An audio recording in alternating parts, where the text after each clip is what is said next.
Boom! Welcome back, fam. Anthony Jim Johnson here, your favorite president of the Manosphere, founder of 21 Studios, Redman Group, Patriarch Convention, 21 Convention, 22 Convention, 21 University, the 21 Store, and 10,000 other things on the internet. Appreciate you guys tuning back in. It's been a few weeks, I think almost 2 months now, actually. Took a break from the Redman Group, at least the weekend version online here. We posted a few episodes of the Redman Group live we filmed at 21 Summit back in the fall last year. Posted speeches on Saturdays, big 21 Convention speeches, stuff like that. Anyway, back in the saddle here today with episode 180. Really appreciate you guys tuning in live, and those of you who watch later, appreciate that too. Make sure you hit like, subscribe, drop a comment, feed the algorithm, the YouTube big tech monster. It helps the video get more viewers, gain more traction, get the speakers I have on the panel today, more engagement and more fans for them too, which is good because I love them.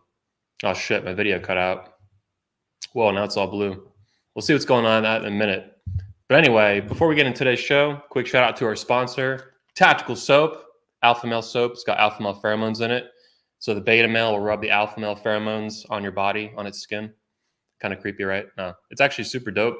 They've supported the channel for a long time. Scott the founder of the company, has attended our convention multiple times, and he's definitely a part of the Manosphere.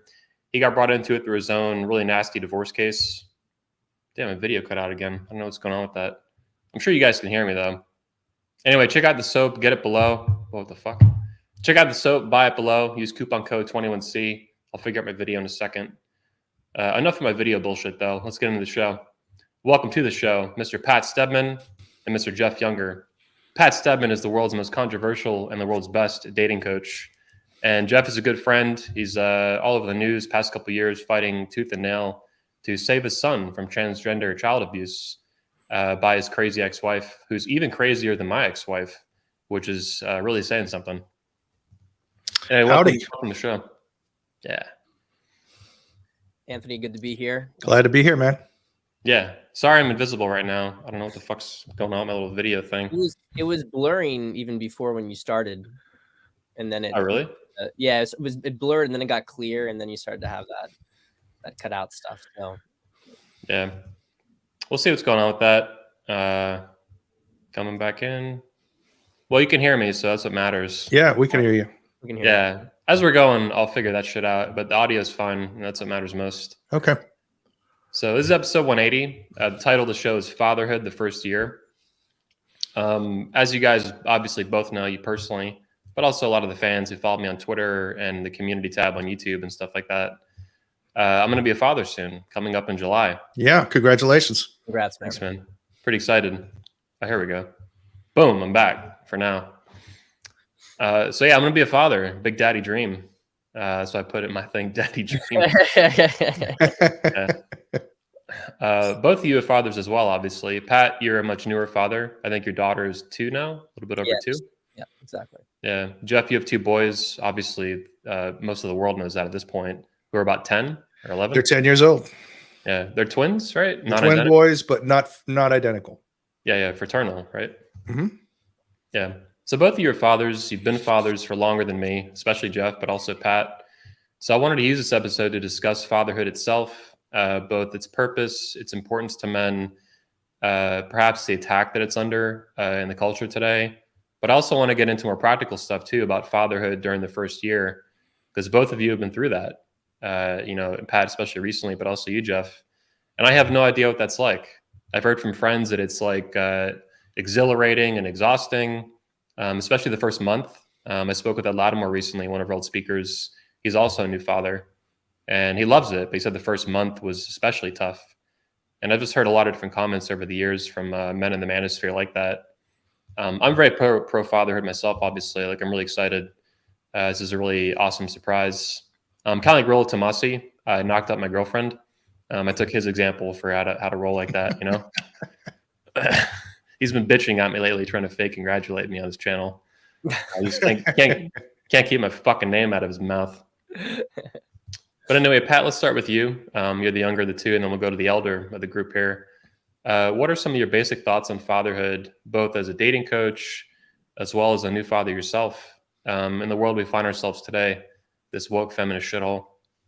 Well, I think it's a rite of passage. I don't think, I'm not going to say that every man like needs to become a father, but I certainly feel like it is. I don't think it's the same kind of initiation like it is for a woman to become a mother. Like I think that is a very, very key part of a woman's sort of development and maturity. But I'd say that once you become a father, you really stop. Like if you were fucking around, it becomes a lot harder to fuck around after that. And I think one of the things that I sort of push back against, and just from my own experience, because I was in the other seat before, is this idea that, you know, I'm not ready to be a father. And obviously there's some truth to that. And I know on a practical level, I'm happy with the timing that my wife and I have had. But the reality is that to a certain extent, you're never ready to be a father. There's always, it's always a big jump into the unknown. And there, you know, you are essentially taking on all this responsibility. And I think a lot of guys are afraid of that and what's going to happen to them when they take on that responsibility, and they try to like say, okay, I'll do it later when I'm more ready to take on that responsibility. But taking on that responsibility, I think, makes you more of a man. And a lot of crap that you would do that, you know, is just like, I realize that I don't get like that much more done necessarily than I did when I didn't have kids. I'm just more effective. I'm forced to be more effective, and you rise to the occasion. I think that you rise to the occasion, and I think that's the real gift of it. That's do you feel more focused? Yeah, I feel more focused because you have to be more focused. Now, there is a element, obviously it does take time and it does take energy. And I think what you have to be most conscious of is how it affects your relationship, because I do feel like kids, it's not so much that having kids like messes up everything with your work and your ambition. I think the risk is that it can change dynamics within your relationship, because, you know, the woman is naturally, especially in the first year, going to be more focused on her child. And I don't think it's necessarily a bad thing. I was on a interview yesterday with a Mountain Housewife, and we were talking about this, and even within their relationship, how, you know, this stuff kind of comes up, and you really have to set an intention within the relationship to make sure that you guys stay close and you prioritize each other. First 3 months, you can't really do that as much. I mean, you like, as in like, you know, you can't necessarily do date night and stuff a lot. Like we tried that with our new son, because I've got 2 kids now. My son's about 3 months, and, you know, it was a great time, but apparently he was not in a good place.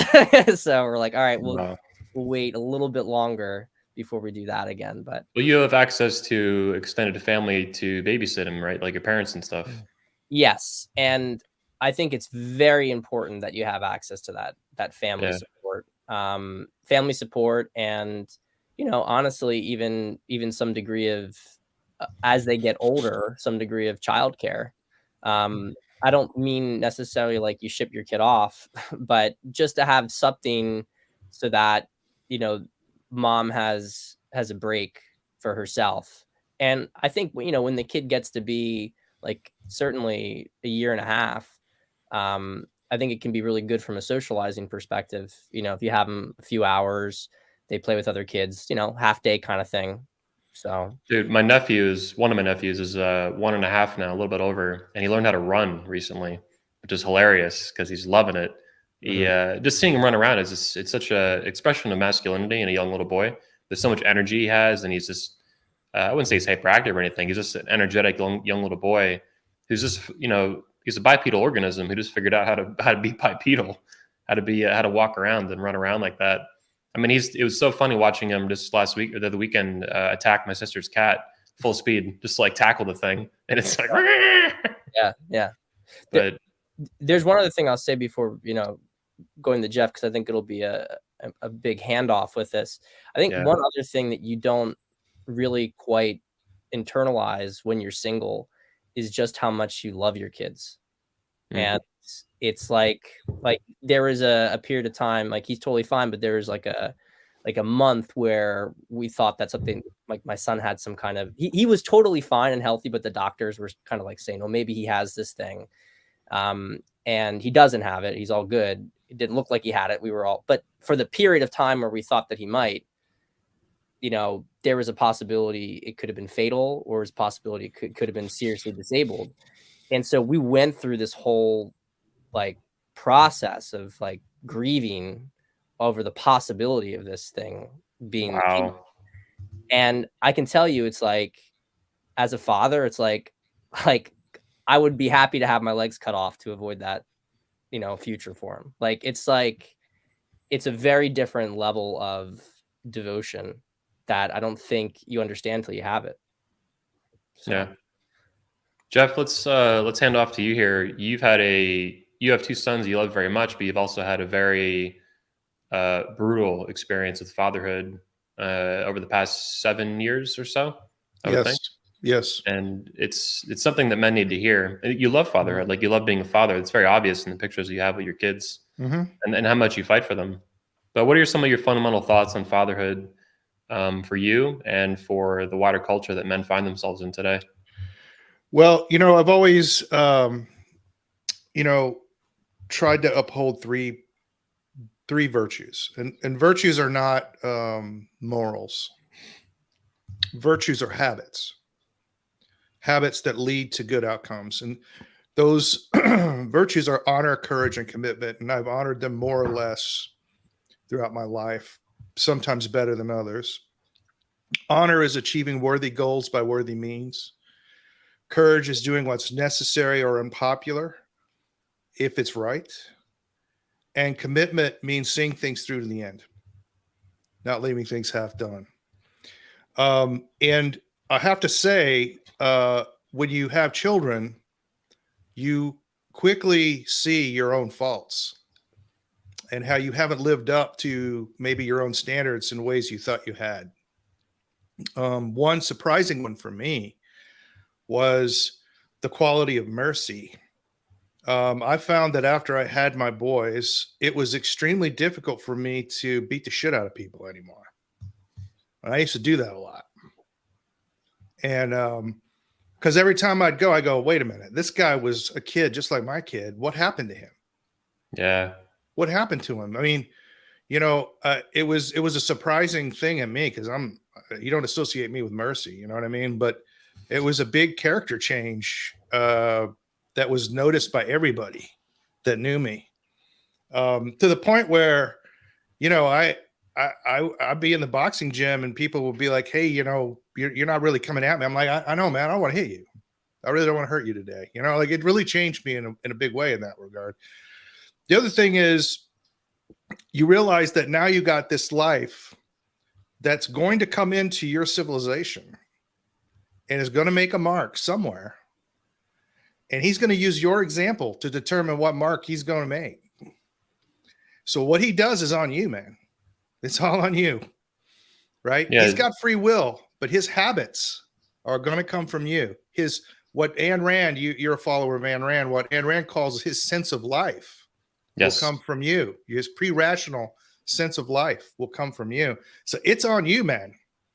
And once you realize that this is an immense responsibility on the level of being king of the Roman Empire, emperor of the Roman Empire, like it's on that level of responsibility. It's humbling, and makes you seriously think about things. Well, it makes me think too that you mentioned your child will go out into the world and make the mark in civilization. They're also going to get the full brunt of whatever's going on in that civilization, Yes, the world you brought them into, that you've had an impact on yourself in some capacity. All of us have. Yeah, and this is another thing that I think where men and women greatly differ. So Deacon in my church puts it like this. You got a kid with a fork from the kitchen, and he's playing around an electric socket. What does the wife do? What does the mother do? Oh my God, let me have the fork. You can't do that. What does the father do? He calls his friends over and says, watch this. He's about to learn something. Like it's a completely different point of view, right? And so I think men think of childhood in a different way. For women, it's a nurturing thing, but I never thought of it that way. For me, it was a coaching ground for adulthood. You know, my son's lives, I'd never intended it to be an extended Disney ride. It should be fun, engaging, and interesting, and it should, engage their passions as well as their mind. But the main purpose is to train them for adulthood, and those challenges today aren't the same as when I was growing up. So, I lost a lot of friends actually because my sons would openly say that they will not defend all women. I taught them that not all women are worthy of defense. Yeah. And a woman to that. Yeah, I mean, I'm not throwing myself under the bus for some blue-haired feminist. If she gets her ass kicked, that's on her. She kept her mouth shut. So I told my boy, that's really at odds with a lot of the people in the culture where I live. Like, but I'm preparing my boys for the world as it is. Yeah, they conflate white knightism with masculinity.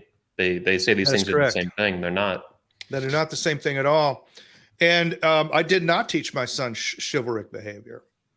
I taught them to be reciprocal. If a woman respects them and is obedient and chaste towards them, then they should be chivalrous towards a woman. If a woman is not obedient towards them, then they should not display chivalry towards the woman. They should treat her as an equal.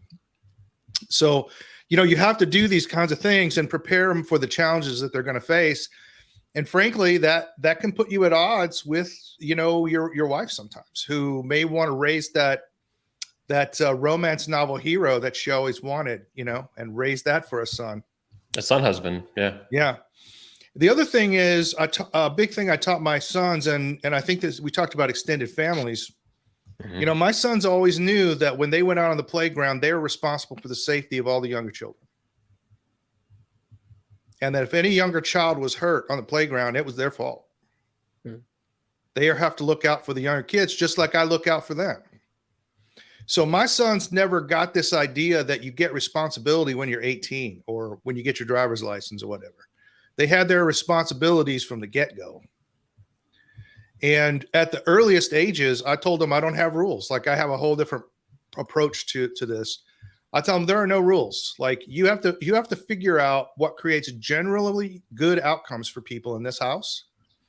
And if you do that, you have my respect. And they know that if they have my respect, the answer to every question is yes. You want ice cream? Yes. You want to go to the bounce house? Yes. If you don't have my respect, the answer is always no. So they learned very quickly that if they were reasonable with people, they didn't have to be perfect. Like, your room doesn't have to be perfectly clean. It should just never rise to the level of my attention. If you break a glass and you clean up the glass so nobody gets hurt, it's not a mistake. You fixed it. It's not a mistake. So I never even had to give timeouts or anything to my kids. My kids just knew that in order to have my respect, they had to be reasonable with people and try to achieve generally good outcomes by negotiating with them. So I modeled that behavior with them.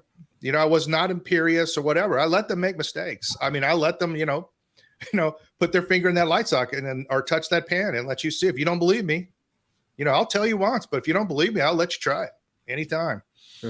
Also, definitely encourage spiritedness in my boys. And that's one of the biggest problems that I see today. Boys are naturally spirited. It's what built the entire world, has been built from the spiritedness of men. So the goal is to try to coach them to control their spiritedness without breaking it. And in my house, I let that spiritedness come out with what I called rugby rules. I mean, everybody's got to come up with their own thing, but for me, that means you can hit below the collarbone. Any hit below the collarbone is legal, and you don't get to come to me about it. You should have learned how not to be hit below the collarbone. That's your job. By spiritedness, you mean like energetic? Energetic, combative. My son decided that he wanted to learn how to play the violin. So I got him an inexpensive violin. I got him some initial lessons and just let him try it. And when that didn't work out, I said, okay, pay me back for the violin. You're responsible for these choices, not me. Right? So, but they get to try anything they want. I don't ever discourage spirited behavior, but I do try to get them to control it and recognize that there are trade-offs in life. you know. So my boys could freely hit each other, wrestle each other all they want. You know, I had the police called on me at Target one time because my boys were playing a game where they were boxing each other and doing body punches. Everybody thought it was horrible, absolutely horrible at Target. And so the police show up and my sons are just laughing their asses off, punching each other. And the cop goes, why am I even here? They're just playing. I'm like, I know, it's just liberal ladies can't take two kids punching each other. So the cop starts giving my kids pointers on how to deliver harder body shots, you know. You know, but like it's really a challenge in today's culture to not break the spiritedness of boys. And so I really focused on hard physical play and responsibility. We were out in the, really out in the elements. One of the nice things about nature and struggling against nature is that it's non-ideological. Yeah. It's completely free of ideologies and beliefs. And if anything will train that pre-rational sense of life, it's being in nature and surviving tough times in it. So we went out, we were cold, hungry, thirsty, we hunted, and these things I think had a big effect on them. And I think have allowed them, despite all the difficulties they've had with their mother, has allowed them to flourish as well as they have. That's awesome. It reminds me a lot of my own childhood, a lot of what you described. I had the freedom to just be combative with nature and get into a lot of dangerous situations. Play things where I could have died, me and my friends. Multiple times. But this made me stronger and it made me a lot more self-reliant. And not every kid had, even where I lived, where the opportunity was abundant, not everyone had that. The parents wouldn't allow it. The mother wouldn't allow it. The dad wouldn't allow it. He was a fucking pussy, whatever. Yeah. Listen, I hire a lot of young men. All right. I interview hundreds, every month. And it's obvious the ones that have had to contend with nature. The way I put it in my company is, this guy's clearly taken a punch a few times. This guy's had his back against the wall and had to make a choice between two bad outcomes. And those people do very well. Yep. Pat, let's head back to you. You're a much younger father. You're still, in the middle. You have one son and one daughter. So I think you're still in a much earlier phase of learning and experimenting and deciding for yourself how to be a father and how to raise your children. I'm sure a lot of what Jeff just discussed are issues you've been grappling with leading up to the birth of your first child and ever since now you have two. Are you going to have more kids, by the way? Is that the plan? Yeah. And That's great. We intend to have at least 4. Nice. Yeah, we need more white babies. Hell yeah. It's my inner Jesse Lee coming out. Yeah. So we were at the ultrasound for Alyssa recently, her final one, and the ultrasound technician asked us on the way out, like how many kids we were going to have. She said she was going to maybe have like 3 herself. And Alyssa was like, oh, at least 4. And I was like, yeah, probably 5, 6, maybe more. And the chick's jaw just like dropped. She's like, 6? 6? Like, yeah, I'm going to knock this bitch up a whole bunch of times. Jesse, go ahead. No, I mean, it's crazy because you see so much pushback about it. Like, you have kids and then people are like, all right, that's it, I'm done, But we've really, even with my daughter who's now entered into like the terrible 2s kind of things where, there's a little bit more, it's incomprehensible kind of behavior. Like it defies all logic. It's just, they're feeling one thing one moment and then suddenly they're like angry and it's, and you just laugh it off, roll with it. Of course, you do set some degree of boundaries, right? She gets upset and throws food on the floor. It's like, okay, are you done dinner? Right? Like this is because you can't do that at the table. So, you're starting to introduce those boundaries as she starts to interact as some individual separate in her environment. But even with that, I mean, like one of the things I've just found is, how wonderful it is having children around. And while it makes me in some ways wish we didn't wait as long because, my wife and I are the same age and, so we're already into our mid 30s basically. And, we cut the amount of time that we could have more kids. Well, at least you didn't marry an older woman like Rolo. it's we're lucky to have really good fertility. Like it's not a problem getting pregnant. But I don't know that it's for people who want to have a lot of kids. I don't think it's smart to gamble on that to start, in your 30s. So but yeah, it's a total adventure. I know you wanted to ask a little bit about the first year. I guess I'll just talk a little bit about how it's changed. So the first 3 months, I think this is an important thing for guys to internalize. Well, hang on. How was the first day? I mean, what was it like holding your child for the first time? Fatherhood starts at that moment, at the very latest, I would think. Surreal. I mean, especially like our case was really crazy. There was a huge snowstorm in December 2020 over here, and my wife went into labor then, but she didn't have like a typical labor. She almost had no, contractions, essentially, first stage labor. She had like one contraction, and then she was already pushing, and the birthing center was on a good day 45 minutes, but now we were in a blizzard. And so I drove in a blizzard to the birthing center, and she did everything she could not to give birth in the car. It was like almost one of those situations. Like we got there, the baby was born within like 15, 20 minutes. Wow.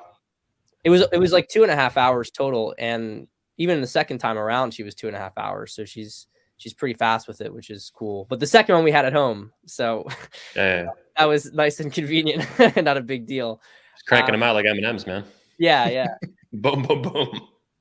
But it's surreal, like being there for the whole experience. It's a very powerful moment. And and then you hold them for the first time, and it's just like, yeah, it's you almost don't know. It's such like a especially like a brand new newborn baby. Like it's not like like when we look at babies in like commercials, or when you see babies out, like they're at a later stage where there's more interaction, or you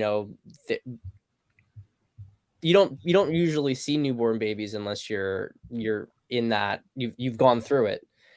And when it's the first time, it's almost like, yeah, it's like your life changes, but you don't quite understand how much it's going to change. I found personally the first month was not that big of a deal. The first month, I mean, the kid's mostly with the mother. There's not really a ton you can do as a father. You might hold them, for time periods, but that's pretty much it. With our daughter, though, she did get colic around month 2, and so we had about 2 months of that, and that obviously wasn't pleasant. I spent many nights just walking around in the dark, carrying her until she stopped crying and could go down. But I think people make a big deal out of this stuff. Like it wasn't a big deal. I mean, you lose a little bit of sleep. I don't even really think about it anymore. Like when I really think about it, I'm like, oh yeah, there were some rough periods, and I guess it kind of sucked, but in the grand scheme of things, it wasn't. Just I think people make too big of a deal out of these things. It's just let me challenge you in this. Hang on, because I think you're a man like me. You've done a lot of hard shit in life at a young age, and maybe that's why these things. I'm not like attacking you, but to me it seems like you might have a bias. Like you've done a lot of hard shit. A lot of guys are just late. Like you put in your newsletter just the other day. I was commenting on it in my newsletter, joining21studios.com. You were commenting. There's so many women today who are just total feminist losers. We forget that men are also a bunch of fucking losers a bunch of the time. They're fat slobs, they're unmotivated. They don't do anything. They literally just get drunk all day, live in their mom's basement, work at Best Buy. Like they've never done anything hard in their life. So maybe that's why we see some of these comments. It comes to mind. Yeah, it's a good point. I mean, in the grand scheme, especially at that time, what I was going through, it seemed really small. Yeah. But after you get through those first 3 months, and it's often called the 4th trimester, because the mother herself is like the relationship between the mother and what the mother's still going through hormonally during that next 3 months is it's just kind of like really the baby would have a year. It's just 3 of those months are outside of the womb. once the baby gets to be about 3 months, and maybe 2, but 3 months for sure, it's like, this is like the best time in my opinion. Like I'm loving it right now with my son. This sort of 3 to 6 month window, they are laughing, they're engaging, they smile.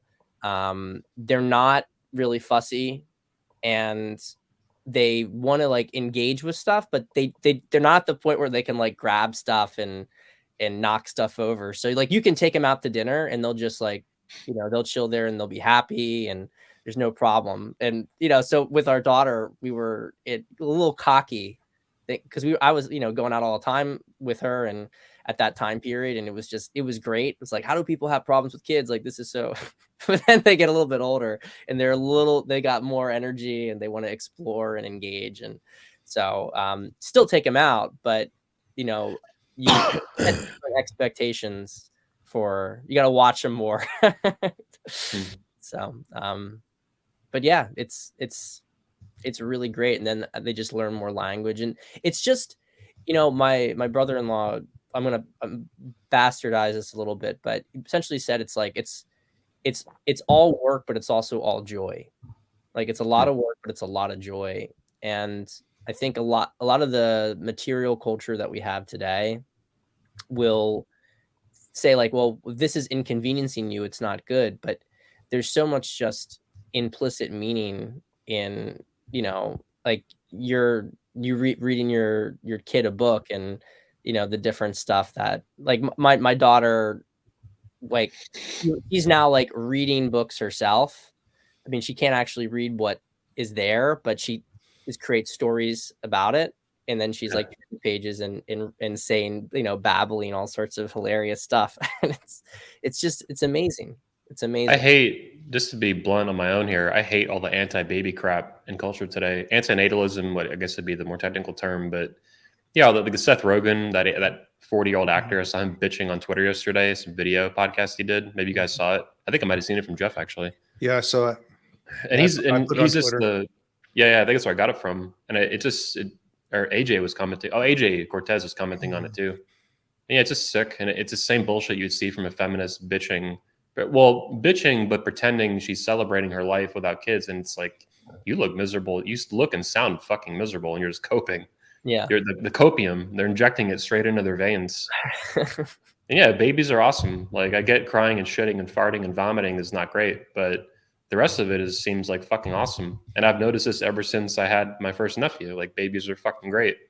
I always kind of thought that, but it's different when you have your own blood, your own kin, like that. That, by the way, is really what got me to start thinking about sexual morality and the kind of the rampage I was on, is banging sluts, and how reckless this was, dangling with 50 years of a child's life in the future. Not just the 18 we talk about in the manosphere with child support and alimony and stuff, but the decades beyond that, after you're dead, even your kid's gonna be stuck with this mother. That's right. For better and for worse. That's right. Yeah. Jeff, what was it like for you the first time holding your children when they were brand new? Well, mine were 5 minutes apart. When James was born first, James came out very healthy. When he took his first breath, his second breath, he was in my arms. Wow. Yeah, I was the first one to hold him. As soon as I picked him up, he went to sleep in the labor room. Wow. He just went, boom, I'm good. Jude almost died. Without modern medicine, Jude would definitely not have lived. There's some things I could tell you that my ex did to him while she was pregnant. I won't get into that, but Jude went straight to the NICU, the intensive care, and he was dying. And twins are really dangerous in the first place, right? For any twinning. Yes. And they couldn't get his vitals. They just kept declining. And so they usually have the mother come and hold the child, and often that will stabilize them. So they did that, but it didn't work. So in desperation, they brought me in, which is pretty unusual. They usually don't have fathers in the NICU. And I just reached into this incubator and just put 4 fingers on my son's back, and within 6 minutes, he had normal vital signs. Damn. Yeah, and he survived. He came out with a little bit of cerebral palsy. Is he healthy now? Is he yeah, okay now? his cross body coordination was pretty bad. When he had to reach across his body, he would lose coordination, and he had trouble with muscular tonus, which is why very early on I got him into boxing. Because in boxing, every punch crosses the center line, right? So it forced him to cross the center line over and over and over again. And it pretty much corrected it. I had to put him into occupational therapy and so forth. His mother wouldn't help him. And so he couldn't hold, the shoelaces right to tie shoelaces. And she never taught him to use a knife or a fork properly. So he was having to eat with his hands and be humiliated at school and stuff. So, we would have just like shoelace tying parties. You get M&M every time you tie it, we just all have fun. And he learned how to do all that stuff. And he just learned. And I told him this straight up. I said, your brother's very coordinated, very athletic, but you're stronger and you're more clever. So the way this is going to work is he's going to learn something after 1,000 repetitions and you're going to learn it after 10,000. So the easiest way for you to get your head around this is just get your 10,000 reps in as quickly as possible if you want to keep up with your brother. And he just does that. Yeah. So, when they were learning how to jab and do 1-2 combinations, James could do it pretty much right away. Jude did 10,000 reps and got way ahead of his brother. Way ahead of his brother. Because Jude would literally just go out and knock out 10,000 repetitions over 2 weeks. Like he would just knock them out. When I was in high school growing up, one of my French teachers, he taught me, one of his mantras in the class was repetition is the mother of retention. I'll never forget that, because even though I didn't like French class, I knew this was true. I'm like, there's definitely something to this. Absolutely. And Jude, there's a different temperament between my boys. Something we don't talk a lot about is the role of temperament and this sense of life. I think I've told this story before. I couldn't understand the cartoons. I don't understand modern cartoons. I can't even follow the plot. They're just weird. Like, it seems like they're just anti-free market, environmentalism, weird political messages on it. So I didn't understand. So I went and got the old Johnny Quest cartoons, on DVD, where they actually use real guns and people don't get up when they get shot. And so we watched these things, and we were watching this, and my kids were young, 3 years old. And we were watching this one called The Invisible Monster, and this monster's chasing the little dog Bandit, And James was saying, wow, look how fast Bandit's running. I think he's going to make it to the house in time. And that monster is, he's so big. And Jude was saying, look how angry that monster is. And Bandit's scared. And Johnny's worried about Bandit. So like you had one kid living the actions of the characters and the other kid living the inner life of the characters. Right. And that moment when I saw that told me how I had to coach my kids differently. You know what I mean? Like, people have to be coached differently depending on what their sense of life is. And that's why that concept from Ayn Rand is so valuable. Yes. That pre-rational attitude that you have towards the world. And that really helped me raising my kids. But they're two different boys, as you can tell. One is very perceptive about people's desires, what their aims are, and one just cares about what you're doing. Yeah, I think Rand would say also that you were observing their sense of life at a deep access point. And that's how I would view it from a psych perspective, to the extent psychology is not just rampant bullshit. Yeah. The younger you are, you're at an earlier point in your life, like an access point, like in mechanics or engineering. Yeah, and it's going to determine, a lot of what happens at that age too can determine the rest of your life. Big time. So you can see that if I had treated Jude the way I coached James, it would have broken him, and vice versa. What I think is so interesting about this is, it's case in point how all the blank slate stuff is just total bullshit. And I don't know how it even was able to gain traction in intellectual circles, because all anybody had to do is look at children and you could see that like children develop differently even within the same family. Yes. And you can't say, oh, well, like the parents, like they're the ones who completely shaped the children. It's like, as a parent, you need to take who your son is. There's a raw essence to your child. And what you're saying, Jeff, is so on point. You have to know how to, if you're a good parent, you know how to calibrate to that child what that child needs to grow to his best self. That's right. I'm curious Yeah, about this Johnny Quest character. I'm Googling him right now. Oh yeah. It was the only show that was on all three networks in the 1960s. Huh. And it was groundbreaking animation that nobody had ever seen anything like it when it came out. Is he buddies with a Muslim here or something? Yeah, Haji. Actually, he's Indian. He's a Hindu. God, yeah, it's so funny because that would such a defensive. Yes, Haji. And Haji actually is the smart one. Well, see, but Johnny knows judo, so he's always fighting. He's constantly fighting. And they use stereotypes, but they weren't like all mean. You know what I mean? Like they're just poking fun at stuff, and they each had advantages. And anyway, dude, we need a hashtag save Apu from Simpsons. They deleted Apu, the Indian story. Yes. The welcome to the Quickie Mart. Yes, that's we need him back. That's so gay that they got rid of that. I hate that. It's also ridiculous because then they got rid of a classic Indian American character. Yeah. They're anti-diversity. These fuckers, these liberal fuckers. Yeah. Damn.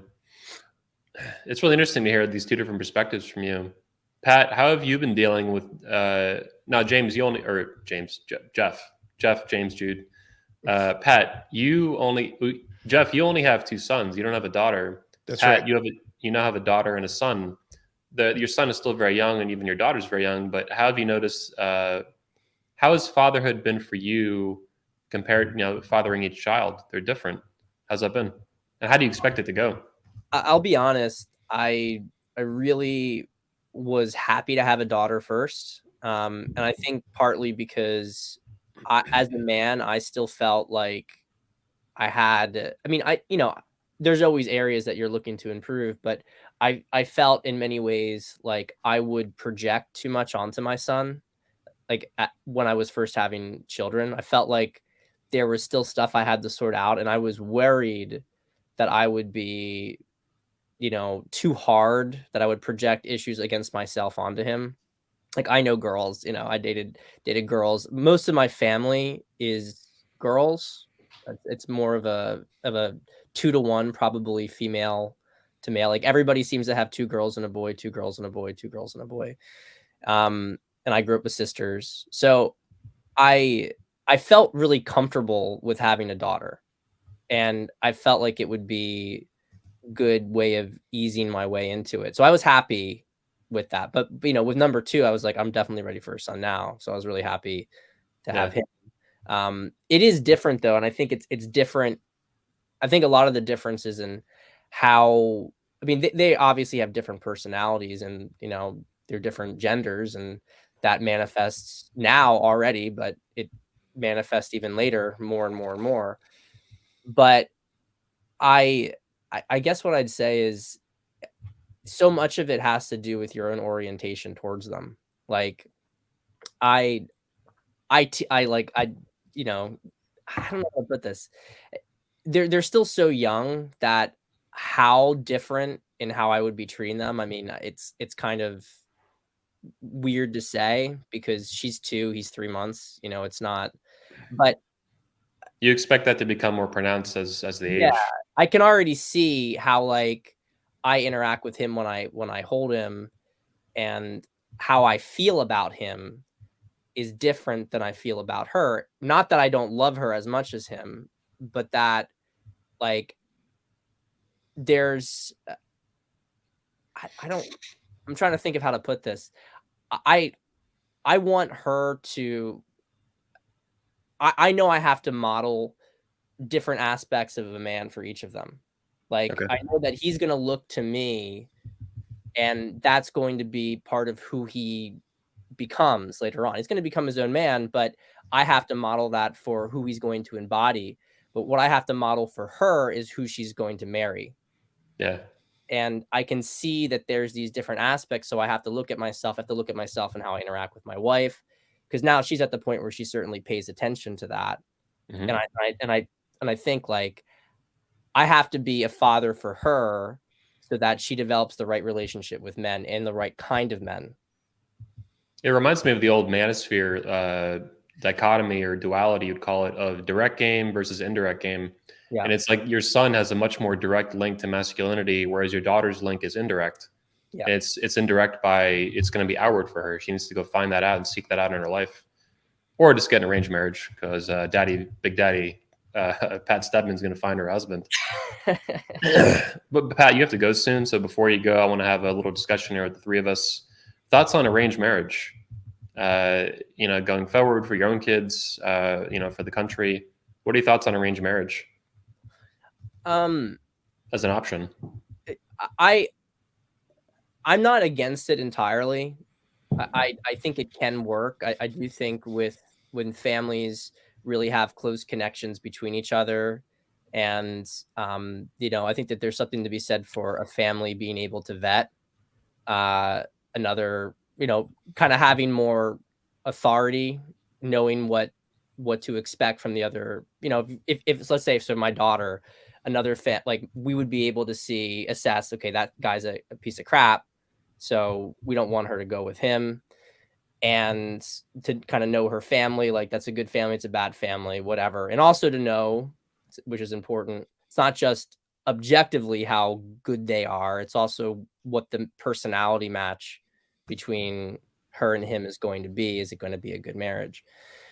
So I certainly like see that it can work, but I'll be honest. I mean, I've worked with a lot of Indian clients, and I've seen the whole thing in the arranged marriage space. And while I think it can be the lesser of, you can find a suitable match, I don't know in many cases seeing arranged marriages where the couple really like is in love and super attracted to each other.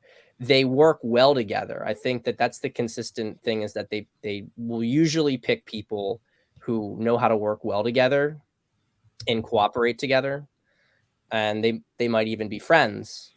But Yeah, like any sane parent would try to do well for their children, basically, and they do have a much better capacity to vet for bullshit. yes, but there doesn't seem to be a lot of romantic continuity that exists. And you might say that as well for people who even marry in general, that people lose that spark. But I'm much more of, I would prefer to simply to have a strong influence on her and to help teach her about men, so she knows which men are scumbags. And like, look, I'm honestly, Daddy, is that a scumbag? You're not supposed to kind of like talk about this stuff, but I also have to be wary about rebellion with it. Yeah. Because I could very well teach her this stuff, but then she might rebel against it just to, like, if my relationship with her isn't on point. So it's not only about teaching, it's about pacing, it's about the trust and everything. But that's my objective. My objective is to really guide her, and obviously when necessary, especially obviously when she's a child, create the boundaries around those people. But I'm hoping that I won't have to do too much of that, because she'll already have good sense instilled in her to not, want to lose her. But yeah, this guy ultra testosterone, love this guy. He's on Twitter and stuff all the time. Yeah, he's one of my favorite all-time Twitter same guys. I follow him all the time. Yeah. He made a good point here that no system is perfect. Yeah. And I said there's better and bad. I think there's some merit to this, that there is no ideal, perfect, zero problem or zero 100% guaranteed system to getting married. This is not realistic. Mm-hmm. It never has been. Like, it's never been perfect. And there's also another saying too, that don't let the perfect be the destroyer of the good. Mm-hmm. I think is how it goes. And that seems to be what you're trying to aim for, Pat. Yeah, exactly. Jeff, what are your thoughts on arranged marriage throughout the world, in America? It's a superior system for the rearing of children, safely rearing children and preserving your civilization. But it rests on certain prerequisites that don't exist today. The first thing that it rests on is a social commitment to the obedience of women, to their husbands and their families, and to their fathers, and that doesn't exist anymore. It rests on a presumption that marriage is not first and foremost for self-actualization, romance, sexual fulfillment, and the like. That the main purpose of marriage is the preservation of social continuity and stability that benefits the rearing of children. And that doesn't exist anymore. Marriage has become a completely egotistical in a bad way. There's a certain kind of egotism that's good. Yeah. Egotistical in a bad way, in the sense of not cooperating with other people. It's about emotional fulfillment rather than the rational fulfillment of social duties. Mm-hmm. And one of the principles that, in my writings I talk a lot about is the thing that we've fundamentally lost in the Enlightenment was this idea, and that's why I call myself a paleofuturist, was that rights have to have concomitant duties. You can describe rights equally as duties or as what today we call rights, your ability to freely act. But all rights have to have duties which are concomitant with them. If there are no duties, then a right is just a floating abstraction, which has no meaning and has no force in the world and can't help us make any judgments in the world, right? So what's happened is, because we've made marriage into a right rather than something that's an expectation of a duty towards children, we just don't have the prerequisites for arranged marriage. But it is objectively true by information that we can gather from societies with arranged marriages. They have much lower divorce rates. Oh, sure. They have better educational outcomes for their children, better economic outcomes in their societies. And what's interesting about that crosses all times and all cultures. So we know it's a superior system. Just to interject real quick, Pat had to run to a coaching call. Thanks for coming on, Pat. Appreciate it. Thanks, Pat. See you. Yeah. So I'm all for it. The problem is the prerequisites don't exist in our society for it. And that's why I focus most of my time and energies on trying to change those base prerequisites. Yeah. Yeah, I love it, man. You really dive deep, and I think this is why we've gotten along since the day we met. You're philosophically minded, you're fundamentals focused. You have the courage to not only speak the truth, but dig deep into what the truth might be. And you're not just concerned with topical bullshit like build the wall, like no, vote for women. We need to compromise to beat the libs. I'm publishing all the letters that I've written to my sons onto a Substack. You can go see them at. I'm just starting to get them up there. Most of them are handwritten, so I'm having a typist type them up, put them on Substack. It's at younger-brothers.substack.com. You can go see some of them. One of them that I wrote to them was, how should you think about your education? How should you think about reading books? And I advise them to administer books and education like you administer medicine. So if you lack seriousness and you lack attention to the important fundamental things, go study mathematics. If you are unable to make clear distinctions in the world, if you feel your judgments are off, go study philosophy. If you don't feel like you have well-established patterns that you can rely on to understand how things are going, go study history. The idea is to, and my dad taught me that. I didn't realize he had taught me that till I was in my 30s, when I realized nobody else was doing that. But this idea that, I saw as I was superficial in my youth, and I intentionally sought out disciplines that forced me to go to fundamental issues. Mathematics is one of them. Yeah. Yeah. I can imagine. And you can apply that to your kids. Teach your kids that education is not an end in itself. It's a means to an end. Yeah.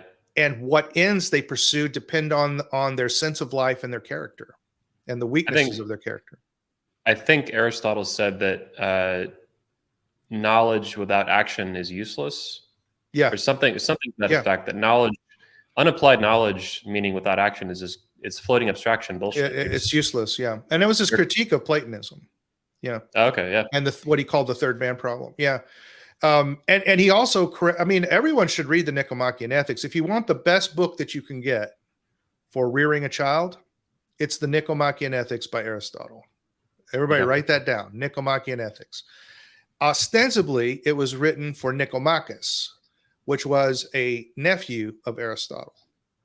But most of us believe that he actually wrote it for Alexander, the intemperate ruler of Macedonia, who would go on to conquer most of the known world, because he was so intemperate, and Aristotle was a slave tutor of Alexander, that he wanted to write a book to help him get control of himself. Wow. And it's a systematic, it's the first self-help book ever written, and it's a systematic introduction to masculine virtues. And one of the things he points out is that you can't start with intellectual material.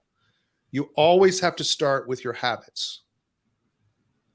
If you have good habits, then at that point you can go on to build on it intellectually, and eventually even achieve wisdom, or what he called prudence. But it all rests initially on good habits. You just know from watching your dad that doing these things produce good outcomes, right?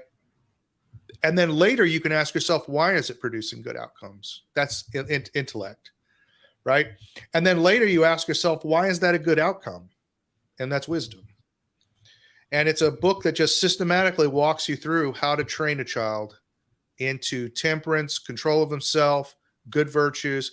You know, he makes an excellent observation in the book, because we bandy this word around, virtue, all the time, right? A virtue. Well, he says, well, what is a virtue? Well, the virtue of a thing is that it fulfills its function excellently. It's like what you said. It's an action that you know virtue. You don't possess a virtue if it's not doing anything, because to be virtuous is to fulfill some function excellently. So what is the virtue of a sword? It's to cut safely and well, right? So in order to inquire into what the virtue of a man is, you have to ask, what is the function of a man? And it's a deep question. And the Nicomachean Ethics will take you through that. But again, it's also an example of how to get to fundamental issues. What is the function of a man? And I think fatherhood forces you to confront that question more than any other. Yeah. Yeah, I have no doubt. I've been fatherhood has been an issue I've studied for some time now. You know, with my business, even we started doing the fatherhood event in 2019, the return of the patriarchy, the patriarch convention. Right. But I can feel it already. I mean, feeling my daughter the other day kick me was unbelievable. Yeah. Yeah. It's a different than living thing. It's a living thing. And it's growing towards its final cause. It's heading towards fulfilling itself and flourishing in every way. And you're along for the ride. Yeah, exactly.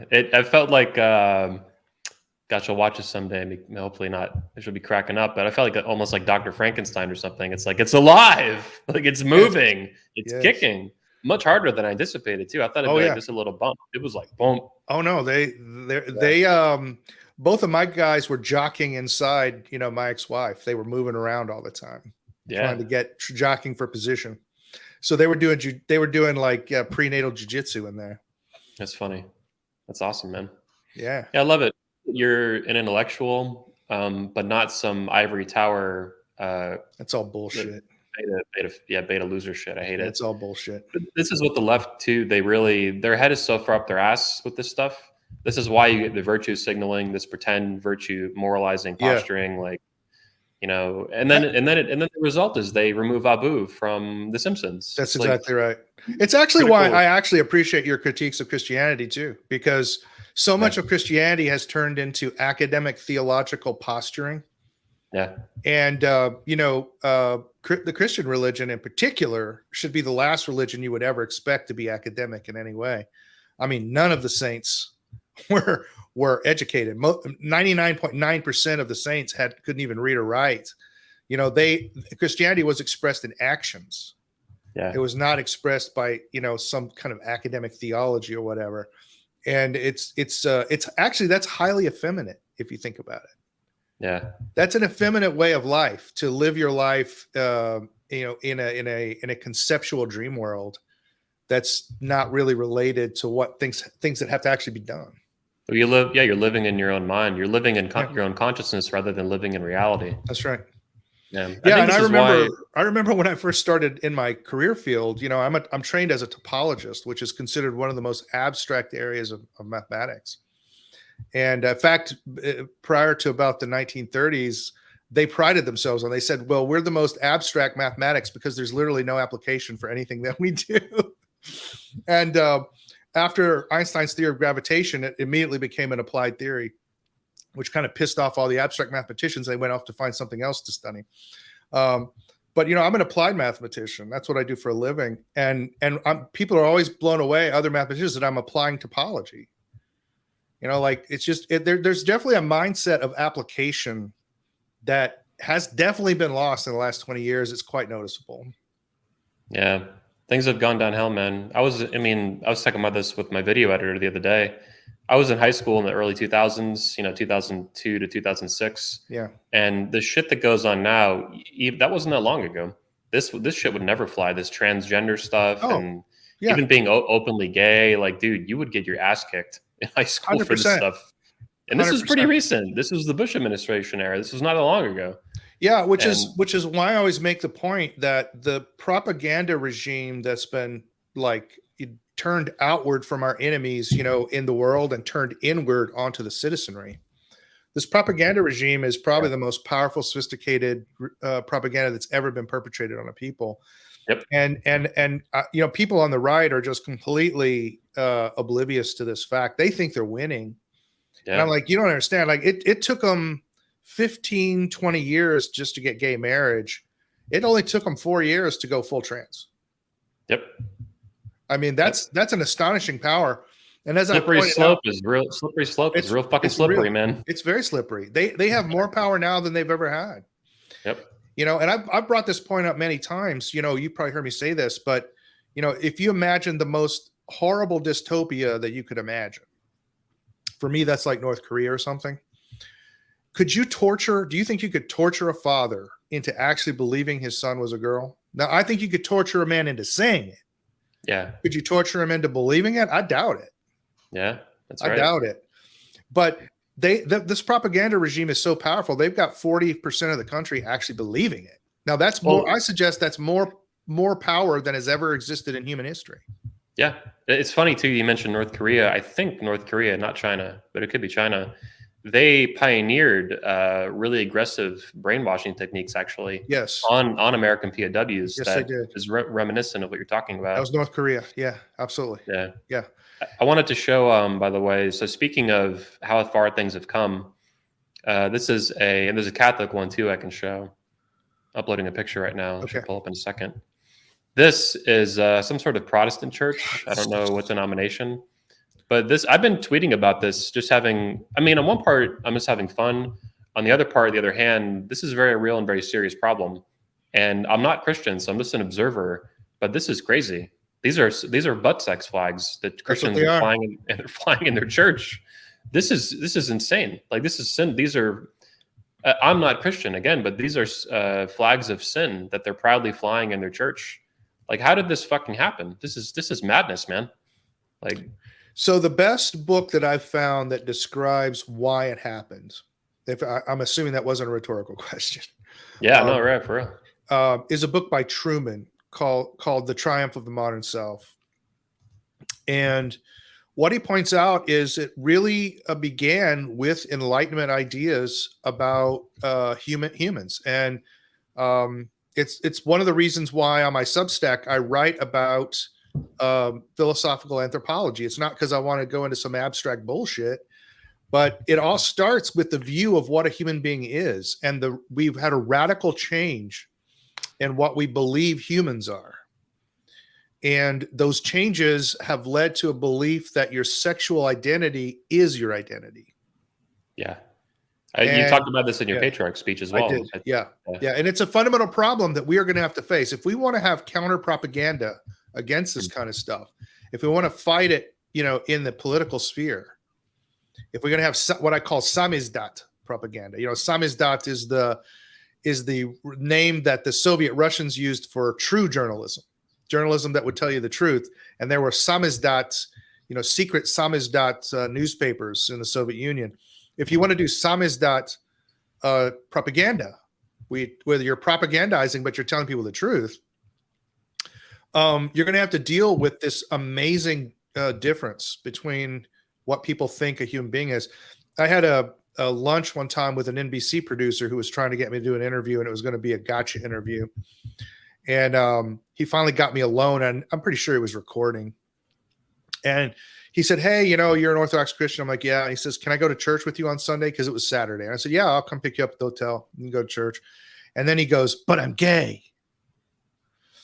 And I said, "Well, okay, stop doing that because it's bad for you and it's stupid. So you should stop doing that. If you want to go to church with me on Sunday, just try not to be gay until after we go after church. That'll be your first step. Just don't be gay for like 24 hours." This is my favorite part, by the way, of your patriarch speech. You're like, you're kind of the story as well. I'm going to put it into a quote soon on a picture because I love it so much. Yeah. And you're like, just stop being gay. Just try stop being gay. Yeah. And you just start for doing it just for 24 hours. Just don't be gay for 24 hours. That's where we're going to start, Yeah. And then he said, "Yeah, but I couldn't be my true self, if I come to your church." And I said, "Well, first of all, the first half of the service is for people like you. So you should be there even before I get there. But second of all, you and I don't agree on what a person is. You think you're a biological machine programmed to satisfy largely unconscious desires. And I don't think that's what you are. I think you're a lot more important than that. So why don't we talk about that?" And this dude started crying. Wow. But that's the fundamental problem that we have. When people use words like person, man, woman, we're actually not meaning the same things. And we're going to have to get, unfortunately, into kind of mathematical, philosophical discussions to work out what these meanings are. But that Truman book is one of the best books for taking you through the intellectual history of how we got here. What is the title of the book? The Rise and Triumph of the Modern Self. Okay. Check it out, guys, on Amazon, I would assume. Yeah. Yeah. Fascinating. Well, I was just going to say jokingly, what is a woman, Jeff? What is a man? Yeah. Because things have gotten so retarded that you actually have to, people ask these questions, even to Supreme Court justices, and they have no idea. They deflect like cowards. I'm not a biologist. Who knows? They do. And part of it is that, bound up with your sex is a set of social duties and social expectations. So there's been a general attack on social norms. Now, it looks like a general attack on social norms, but it's actually a replacement of social norms with new norms. Yeah.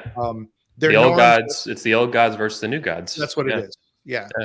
And so, one of the things that drives people crazy, drives my judge crazy, it drives my ex-wife crazy, drives me crazy, is that I'm just openly support social norms that have built this civilization.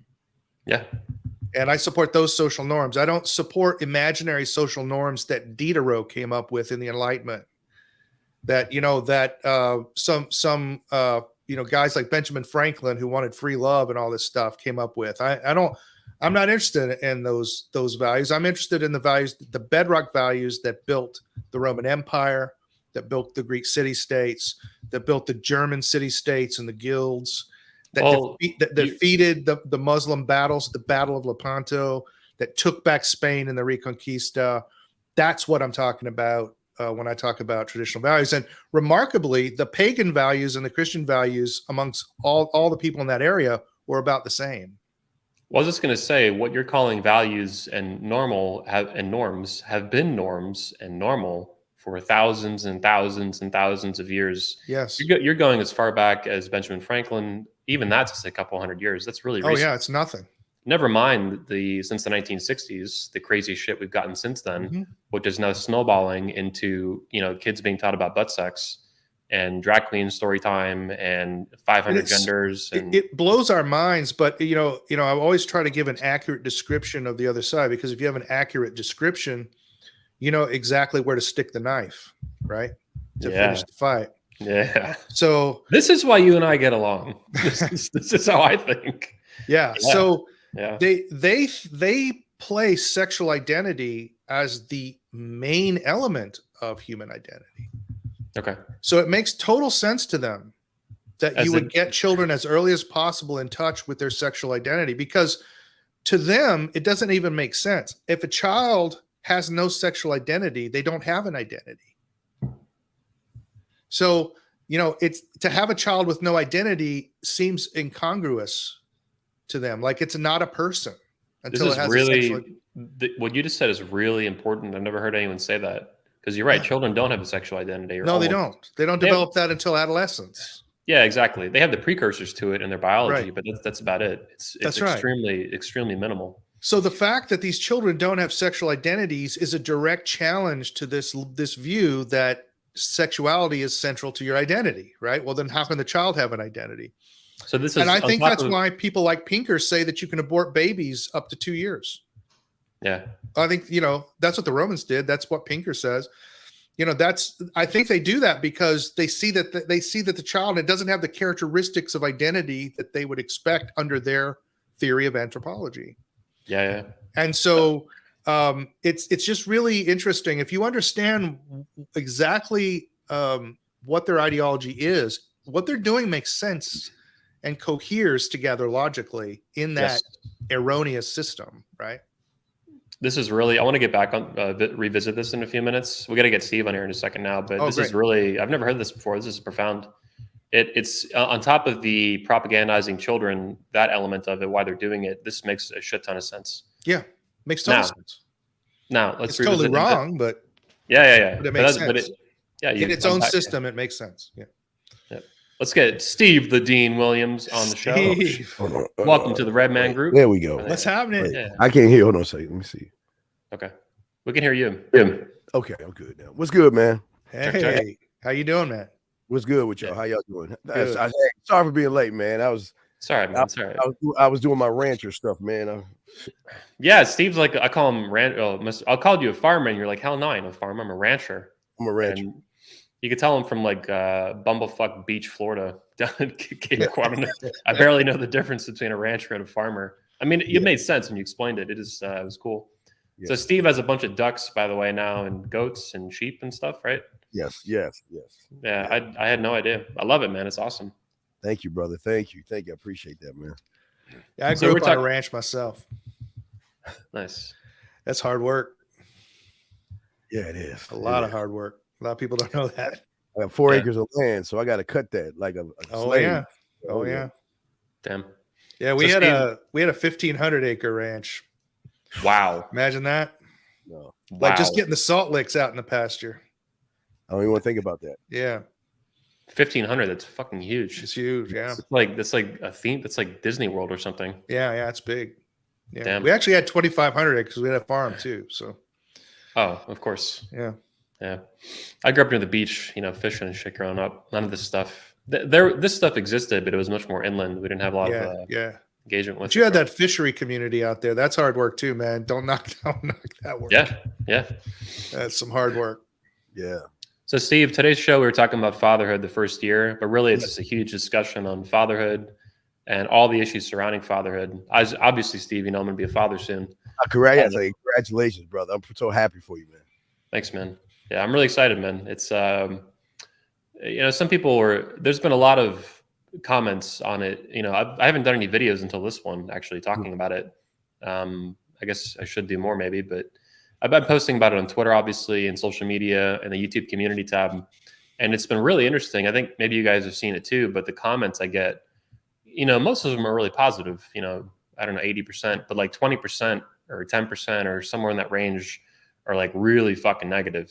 Like some of the MIG towers and the black pillars and all kinds of sick shit. Yeah. It's been nasty stuff, but whatever, fuck them. Yeah. But Steve, let's talk about fatherhood with you, man. You have 5 children. Yes. What was it like holding your child for the first time many years ago? All your kids are in college now, right? Yeah. They're in college. Yeah. We got first daughter. She's our first doctor, so she's at Baylor for medical. So she's the first of the family. Wow. So yeah. But real quick, I want to talk about the black pills and the mentals. Oh yeah, go ahead. Go ahead. Just real quick, they just don't understand.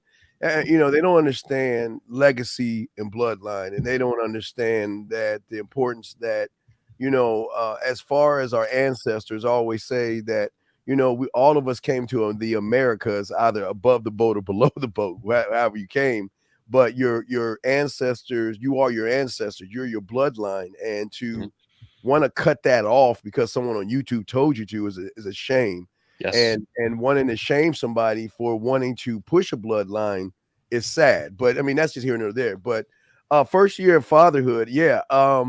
It's awesome because people don't understand the heartbeat. I think I got to start with the heartbeat. It's not the I'm pregnant, because the I'm pregnant is cool, but reality really doesn't hit until you're that, Yeah. I remember that too. Yeah. Right. So when you hear that, you're like, okay, I've got a living, breathing little entity growing, and it just gives you a whole level of different feelings of a level of excitement. You just at that point, because I'm very impatient, I'm like, hurry up 9 months. I'm like, I'm ready to toss the little kid up in the air and knock him around and throw him around, throw a football or have tea with him or whatever. But it's just the first year. Well, the first 9 months is, really taking care of the wife or your woman, where you make sure she has her prenatal vitamins. You want to make sure she's off her feet. You want to make sure. I mean, it's a lot of care involved in the first year. Now we're talking about the 9 months up to the year. So it's all the same. It's all the same. Right. So up to the 9 months, you want to take care of the person that's holding your future. This is your future. This is your blood. This is when you go away, this person is going to be the representation of you. So, that's the excitement right there. Steve, if I can pause you on that, Michael Foster and I talked about this the other day too on the phone, but I've noticed my own protection instincts for Alyssa and for my child in progress who's almost ready to come out. Yes. That those instincts have been cranking up exponentially.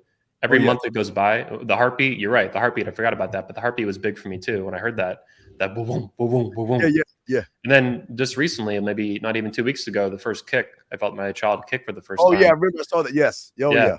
And this really, Michael explained it to me. He's like, yeah, you would do literally anything to protect your child. And obviously the woman carrying your child, it's like, there's nothing you wouldn't do. Nothing, literally nothing. Yeah. At that point, once you hear the heartbeat, it's a different level of, man. It's protected, like you said. It's not only the protecting the family. It's also, okay, now basically, if you have a daughter versus a son, but regardless of what my thought process is that, okay, well, because of my arrogance, I had to duplicate me. That's why I wanted to have kids. I'm an arrogant motherfucker. But because I have daughters and sons.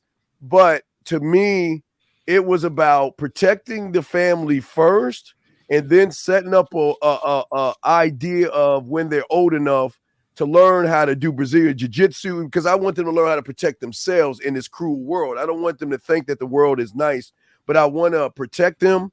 My daughter is going to carry a gun full time. Hell yeah. Well, there you're good. Yeah. Well, then the protection, education, discipline, respect. I mean, you got to think about all these things. Again, because what we had was a 5-year, a 10-year, and a 15-year and a 20-year plan. Now we're already in the 23rd year of the 20th plan, where we are the grandparents now. That's why we have the farm now for the grandkids and the little animals. That was the plan. I love that, man. One of the things, you remember Bobby DDJ? He's been on the show a bunch of times. One of the things he was the first guy I ever heard say this, and Jeff, you'll get this too. Basically, not only is the nuclear family under attack in America and falling apart, but the extended family as well.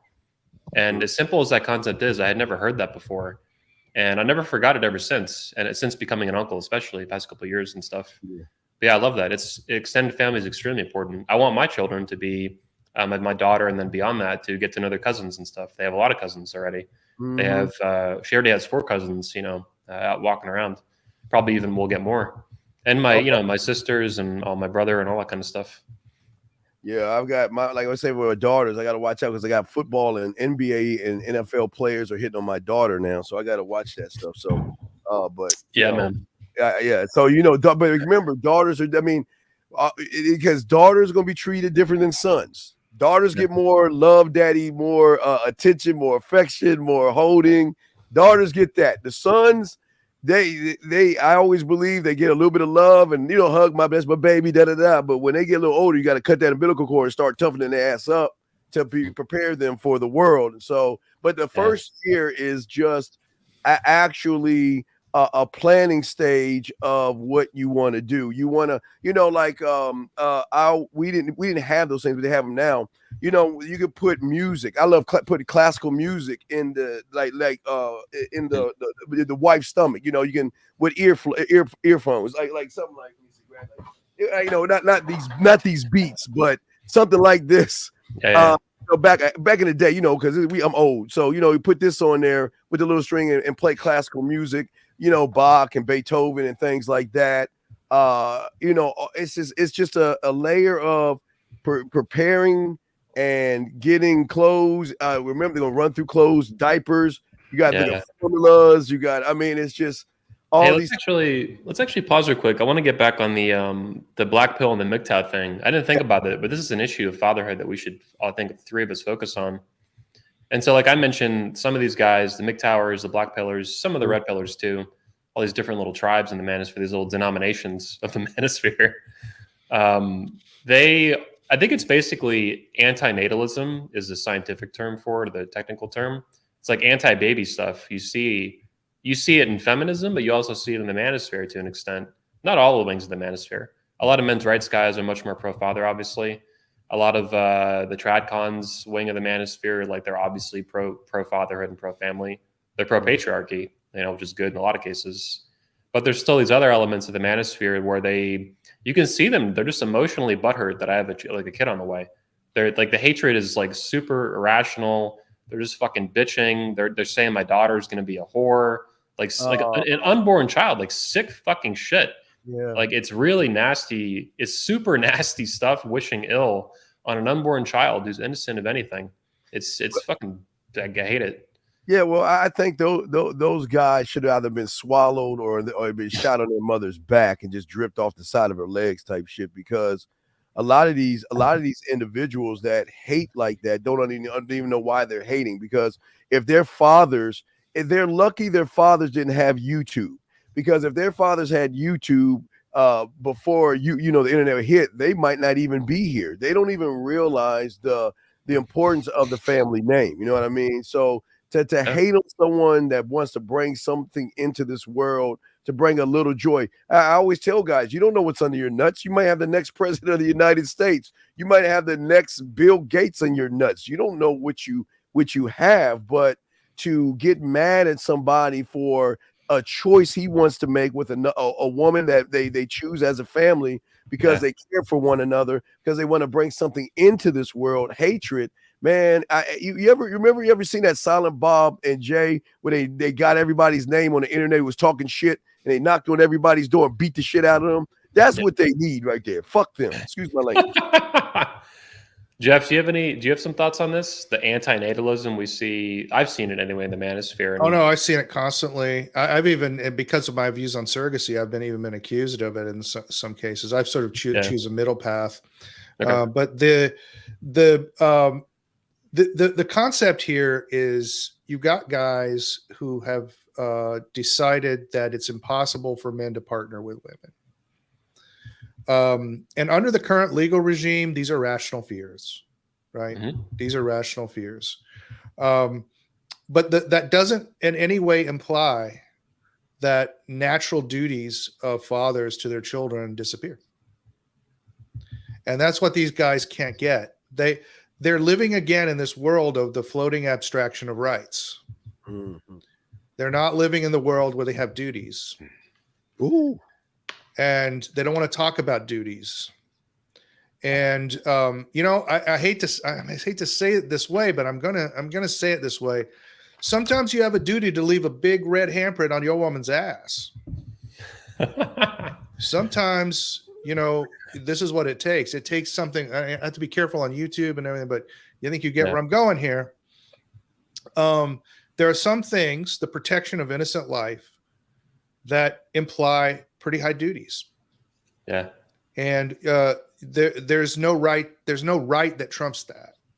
Jeff, do you think, this is getting back to something Steve mentioned, do you think that men have a duty to their ancestors to procreate? Yeah, I told you about that site where I have my letters, youngerbrothers.substack.com. Okay. I wrote my sons a whole series of letters on living up to the expectations and traditions of their ancestors, and that they come from a long line of conquerors and builders, and that these the standards are extremely high. But the good news is they can stand on the shoulders of their ancestors and reach a little bit higher. Yeah. And trying to get them to understand that they didn't come here ex nihilo. They didn't come into the world with nothing. They came into the world as from a long line of men who were, even if you're a complete secularist, if you're not religious, you have, even if you're a complete materialist, the only reason that your child exists, that my children exist, is because our ancestors were extremely good at fighting and fucking. That's why they're here. And so being good at both of those things is really important. But there's an ahistorical sense of life that has developed among our entire culture. People don't think of America as situated in a 4,000-year-old story. They don't think of I live near Dallas, Texas. They don't think of Dallas, Texas as being part of a 180-year-old story. Oh, well, right? I think this is they look at it as a nation state rather than a civilization state. That's correct. Right? That's correct. Mm-hmm. And so that, if you think, again, if we go back to just, if you try to understand their point of view, well, then why do borders matter? Why does immigration matter? Right? All you're doing is protecting geography. You're not protecting anything else. And so I think it's very important to instill in your children a civilizational sense of life, that they are part of an ongoing story. We tell stories about Achilles, Julius Caesar, Charlemagne. We tell these stories. Yes. They're going to be telling stories about you in the future. The question is, what kind of story is going to be told? Mm-hmm. And this idea of an ongoing living history, and that you're part of this living history, people just don't think that way anymore. And it's caused all kinds of social delusions, in my opinion, around the rearing of children. Yeah.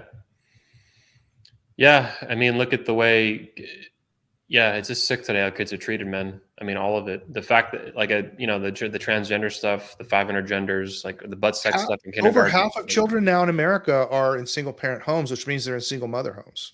Yes. As you know, you've probably seen all the backlash I got when I keep saying over and over again that single motherhood is the greatest social problem facing this country, and that single motherhood is the greatest evil in this country. And people don't want to have this discussion, and the MAGTO people, oddly, don't want to have that discussion either. MGTOW. Yeah. Are they MAG? I'm like, what the fuck is I call them MAGTO. It's kind of an insult way of saying it. Okay. Yeah. It's just nasty and it's sad. Jeff, earlier you mentioned that it's having children reminded you or made you realize more clearly on an emotional aspect that all these men were once little babies. They were once innocent little kids. They were, 6 months old, crawling around, or a year old or whatever. Mm. And then at some point they got fucked up along the way. Life beat them down. The system around them is corrupt, totally. It's totally corrupt. Men's rights issues are real issues, and they're really bad. But yeah, they lose sight of what's important. I think honoring your ancestors by continuing your bloodline is an easy one. They get really pissy about this stuff. Bloodline. They try to mock it. It's like, dude, all your grandfathers got laid. All of them learned how to fuck and kill and fight and win, and that's the reason you exist. Correct. And you're just gonna throw that out the window and fucking fuck a sex doll the rest of your life? Like, holy shit, dude, you're nuts. Yeah, it's something that again, you brought this up, like just 20 years ago, that kind of stuff would have been enough to get you committed.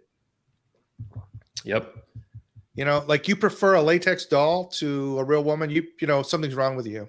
Dude, there are dudes on YouTube, Turd Flinging Monkey, for example, is what he goes by, who is married to a sex doll.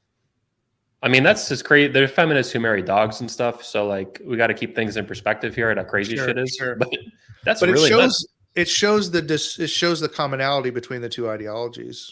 Yeah. Yeah.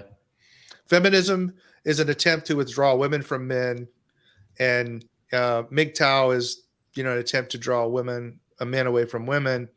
Now, I'm an advocate and again, I always try to find areas of commonality or common sense. Like, I agree with the MGTOW guys. Men should protect themselves. They should go to actually extreme lengths to protect themselves. Right? I totally agree with that aspect. But that doesn't mean that we can destroy the human race and not have babies anymore. Yeah. Stupid. Just stupid. Yeah. I like that both of you have kids. I mean, fuck yeah. Having kids is a great thing, man. It is a great thing. It's an honorable thing, and fatherhood is an honorable thing. It's no matter it's not really respected in the courts and our laws and other things anymore. But in reality, in the real world, it's one of the most honorable things that a man can do. I want to ask both of you, what is your Steve, if you have some comments, but I wanted to ask both of you, what's been some of your favorite aspects of being a father?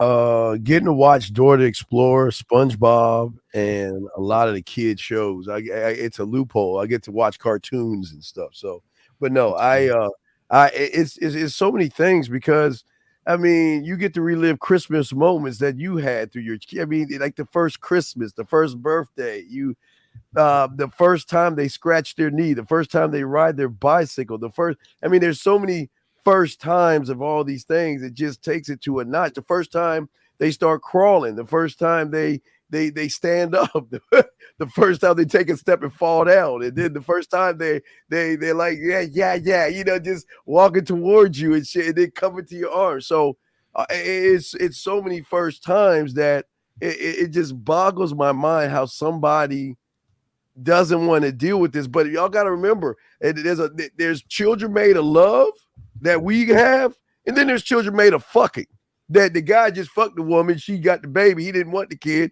So a lot of these kids like bastard babies that are all fucked up and mad. So no wonder they following a guy that plays with dolls and shit, whatever the fuck that is. But for the first times, man, it's just everything. It's like when you get the first shoe they have on, some people bronze it and put it up, the first kid shoe.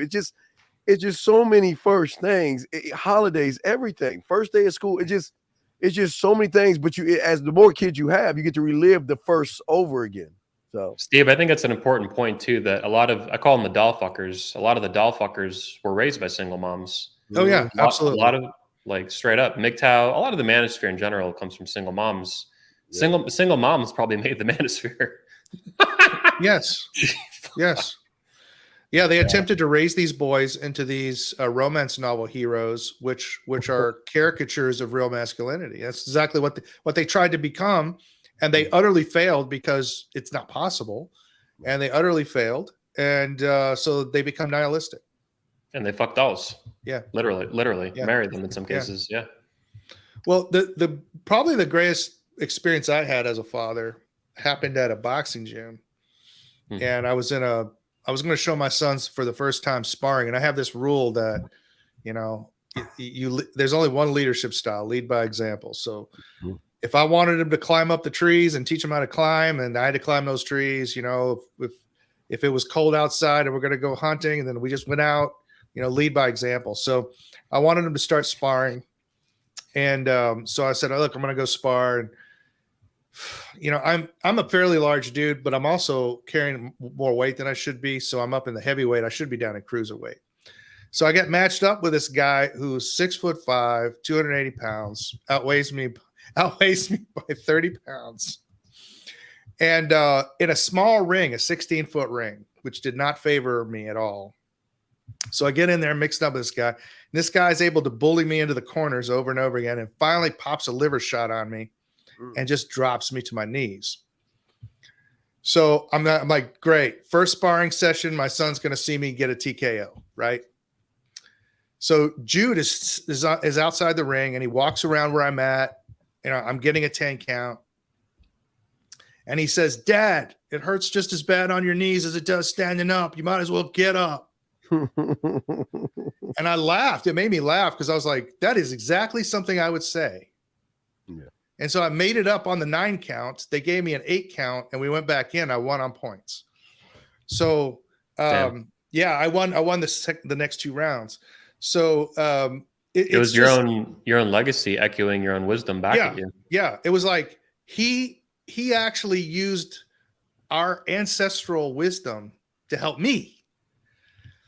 Yeah, and so at that age, at 9 years old, he was able to do that, and I was. That's one of the things I'll always remember the rest of my life.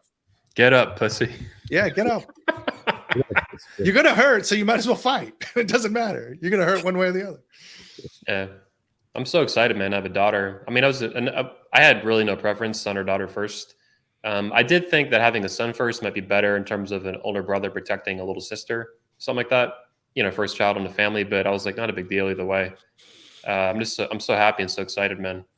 Man. I know I don't show a lot of emotion, I guess, on camera, but it's very real. Yeah. No, I totally believe it, and I think you're going to make a great dad. Thanks, man. I do. Yeah, I'm going to kick some ass, man. I want to, like I said, a bunch of kids too. Like Steve has 5 or 6, right? You got like half a dozen almost. Yeah, I wanted 6. My plan was to do 6. Yeah. I want to have the most in the manosphere, so I have to be number 1. So I need to have like yeah. Michael has 7, plus he had 1 die, so he had like almost 8, I guess. I don't know. It depends how you count that, but I definitely want to have. I want to have as many as I can with Alyssa. Basically, I know kids can be expensive too. I think a little bit that some of that's overblown by people. It's overblown. It's overblown. Yeah. They're not free though. I mean, it takes real money. Like. Man, I've explained this to a lot of young men. It's like, if you actually look at what people spend their money on, man, it actually doesn't take a lot to feed a family if you're intelligent and you cook your own food. You don't go out to eat, you cook your own food. You're intelligent about how you share things. What you're going to find with younger children is that the younger children will be able to inherit what the older children have. Yes. So you're not actually rebuying things all the time. Yeah. Right. So you're really buying things once and then they get reused 6 times. Right. Yeah. It's not as bad as people make it out. Plus, you're going to have a multiplier in the house as they get older. For my sons, that was right around 6 years old. They can do stuff for you. My sons could load the dishwasher for me. That's something I don't have to do when they were 6. My sons could run a vacuum cleaner when they were 6. Mm-hmm. Yeah. So you wind up having labor multipliers, which free you up to do lots of more productive work that makes money. So it's not as bad as people make it out. Chores. Steve, did you do that with your kids? I mean, they're out of the house now, right? Oh, man, he's on a ranch, of course. Absolutely. As a matter of fact, they're all back from spring break, and I still got them washing dishes and stuff. There you go. When they here, I got free time. You got work to do. That's right. Yeah. Man, they'll be bringing you home, kid. They're going to be bringing on grandkids for you soon, Steve. Granddaddy Steve, man. Grandfather. Man. It's funny. That's something I've been thinking about, too, is that my kid's not even born yet, but I'm like, man, if this keeps going, I'm going to be a grandfather someday, and my child will bring me home a child. Very quickly, probably. If you have that many children, the odds are it'll happen quickly, which is good. Yeah, same for you, Jeff. Yeah. Grandparent is the best thing too, man, because you get only the good parts of the children. The parents get all the bad parts. Well, it's like being an uncle. I get to have all the fun with my nephews and nieces and shit. Right. I don't gotta do shit but have fun. That's right. But I'll tell you, man, like my relationship with my great grandfather was super tight. He had a ranch, and you'll appreciate this. He cut his hay by hand with a German scythe. Wow. He mowed 10 acres by hand with a scythe, and he stored up hay for his cows. And he was a working monster. I mean, in his 80s, he could work me into the dirt, like literally to where I was face down in the dirt and could not work anymore. And he could continue to bring in the field. He was just a monstrous human being. Had a real close relationship with my great grandparents and my grandparents. that rivaled the closeness that I had with my parents. And you know, we talked about this earlier, but you know, I think it's Donovan says that you know, the natural human unit of human organization is the gang. Jack Donovan, yeah. Yeah, I would modify that a little bit. I would say it's the clan. And a clan is nothing more than an extended family that protects each other. And men who don't have an extended family, don't have a family, form gangs in order to make an extended family. That's what a gang is. It's the extended family. They make extended families because they don't have any, right? Yeah. But the closeness, multi-generational closeness that you'll have and the wisdom that you'll get will just blow you away. I mean, you will blow away your grandchildren with the things that you've learned. Yeah. And therefore they won't make a lot of the mistakes you did and will go further than you. I learned a lot from my maternal grandmother on my mom's side. Awesome. I didn't get to know my great grandparents. They were all dead, I believe, before I was even born. Okay. But my grandfather, unfortunately, too, that my grandma was married to, he died of esophagus cancer, even before my dad met my mom. But my grandma still taught me a huge amount. I learned more from her than my own parents, I think. Yeah, I think that's an experience a lot of people who have grandparents have. Yeah. You know, I mean, my great grandfather taught me how to work.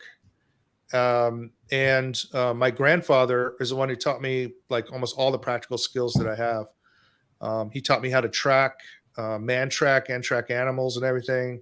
When I went in the Marine Corps, that got me all the top slots. All kinds of practical wisdom about how to handle money. You know, yeah, a lot of stuff. Okay.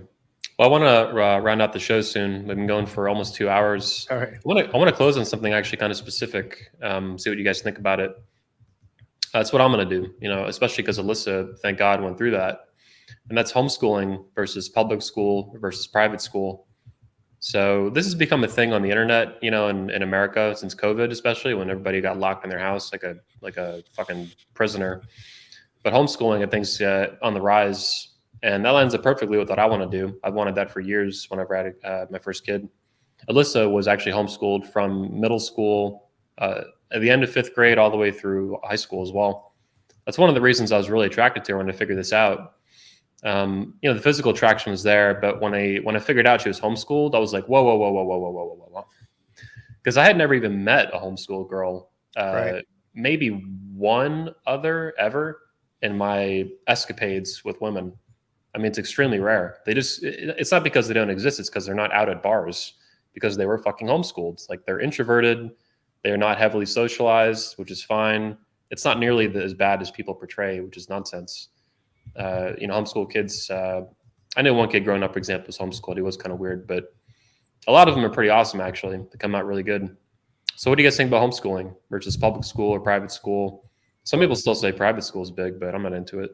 Well, for me, again, as your own father, your own, you know, the Johnson clan, you know, which you do, I respect. You know, I mean, that's why I always tell guys, you know, for me, my wife and I talked about homeschooling, but I was like, I want my kids to be around assholes and bullies. I want them to get an idea of what the world is like by going out there, because the kids are evil. I mean, kids are, I mean, terrible. They will bully you. They will knock you down, especially for girls with low self-esteem issues. I always thought that, you know what, go in there, go to school. But there was also a plan of when your child goes to the second, when your child passes 1st grade, what we decide on doing is going to the teacher store in the summertime. Now remember, for us, summertime was play, but not for my kids. They had to do at least 2 hours of study and schoolwork for the 2nd grade stuff so they could be ahead of the curve. So it was a plan of attack that every day you play. Hey, I just need 2 hours a day. We're going to study a subject that you're going to run into in the like 1st grade to 2nd or 4th to 5th or 9th to 10th, whatever it is. We're going to get you these, and you had 2 hours. You get that done, and then you get free time to play. But to each his own. I mean, I if you want to homeschool, but never. My whole thing is never have to justify what you're doing to somebody else. Fuck them. Do what you want to do. because you want to do it and you see the value in it yourself. But for me, I just say for me, I want my kids to understand the world is a nasty place, and that nasty place is gonna start in that nasty ass elementary school with them fucked up ass kids. They ain't got no daddies and they all fucked up and shit. So that's my thing. Yeah. This is so you did very legit summer homeschooling is what it sounds like for them, which is smart. Yeah, we'll pull up ahead of the curve. I want to make a point too before we get to Jeff that I actually had a great time in public school growing up. I never went to private school. I was never homeschooled. I never had to go to summer school or anything like that. Sometimes the school would mandate if you did bad, you'd have to go to summer school, or you would fail. They would give you an option. I never did. I was way ahead of the class, almost all the way through high school, all the way from elementary school, middle school, and then high school even. Fucking genius, of course.